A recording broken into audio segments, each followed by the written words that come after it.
So I did sociology for my undergraduate degree, and as much as it was nice to specialize in something more general and learn about social issues and issues of injustice and discover what my interests were, by the end of it I wanted to do something that felt more practical in a meaningful way, and I found that a lot of the issues I was interested in overlap with the criminal justice system, and so I think that criminology was going to be a really good shout for me, and the program here looked like it covered so much material that there was going to be something for me in it.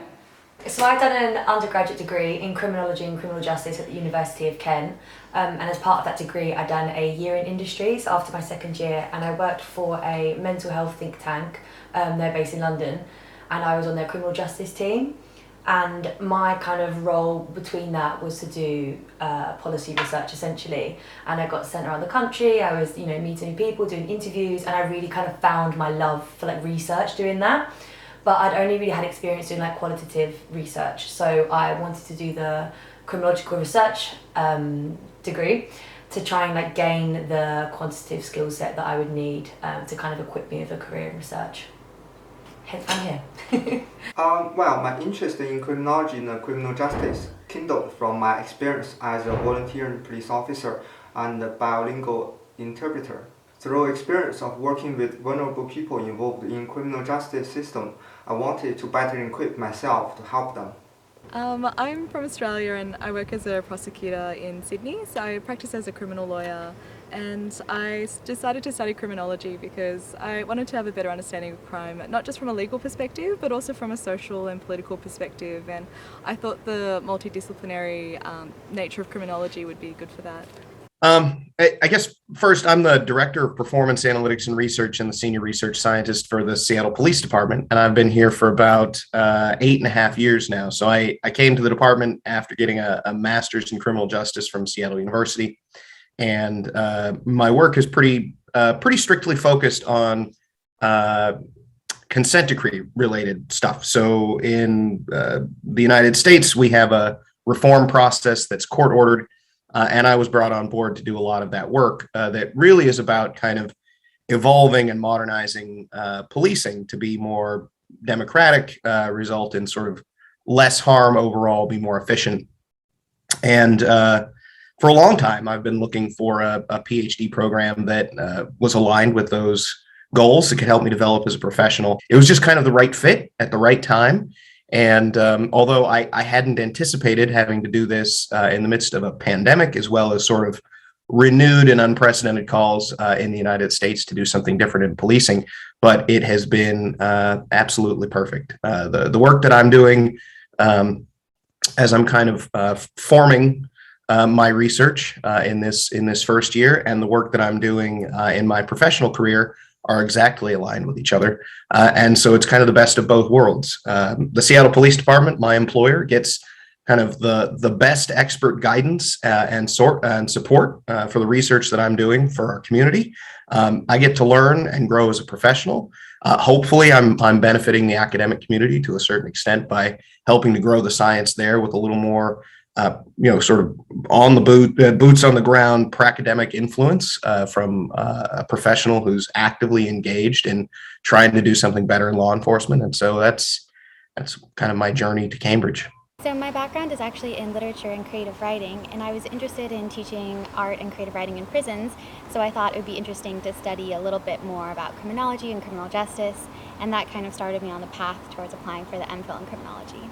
So I studied law at Cambridge a few years ago, and after I graduated I worked at a criminal law firm, and that got me interested in not just criminal law but also how the criminal justice system affects individuals.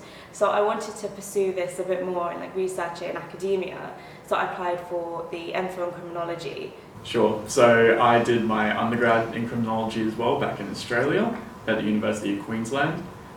Throughout my studies I concentrated on terrorism and radicalisation.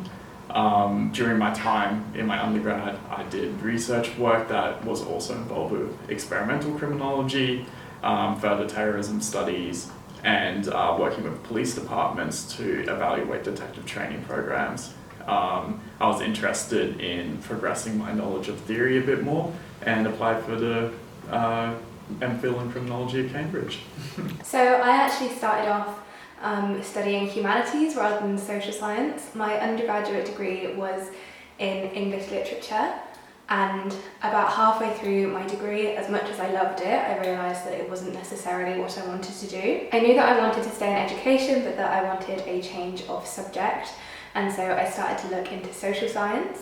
I kind of tested the waters by writing an essay about the use of Shakespeare in prison, so kind of combining the two subjects, and I really enjoyed it. I then came on the Criminology Open Day, spoke to some of the lecturers, and I thought that the department was amazing. I started reading more around the subject. I got some criminology books out of my undergraduate library and just started reading in my spare time. I realised that I really wanted to study something that investigated the lives of real people, and as much as I loved English, I wanted a more hands-on degree where I could go out and meet people and talk to people and learn about people's real lives. However, I do think that the essay writing skills and the kind of creative mindset that I learned during my undergrad really well equipped me for a potential career in criminology.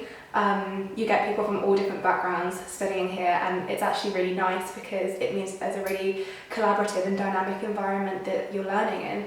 As a proven criminal law and human rights lawyer, I always thought that a normative approach to understanding reality was insufficient, and so I picked up criminology in order to provide a more empirical approach of why and how things occurred.